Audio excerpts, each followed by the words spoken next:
did the cops say anything to you about me? And he said, yeah. I said, what did they say to you?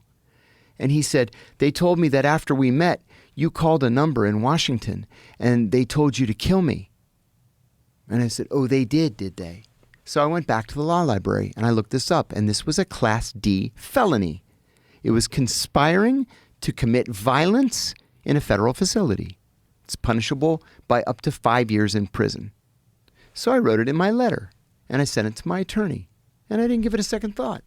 I didn't know my attorney was friends with Arianna Huffington, who then put it on Huffington Post with this banner headline, millions of hits. The next thing I know, Jake Tapper drives to the prison to interview me, and it's everywhere from CNN to Playboy to The Economist and Time Magazine, when Time Magazine was a thing, and NPR's calling the prison to interview me, and the next thing I know, I'm called to the warden's office. Well, that's in an off-limits part of the facility.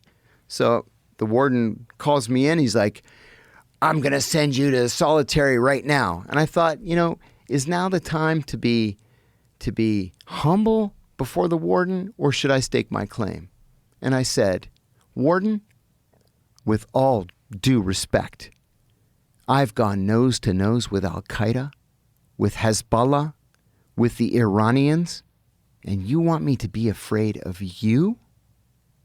Give me some credit.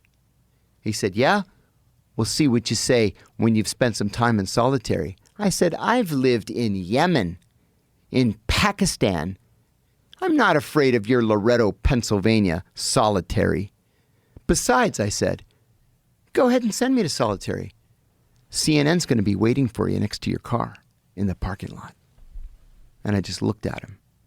I never went to solitary, not for a minute. Wow.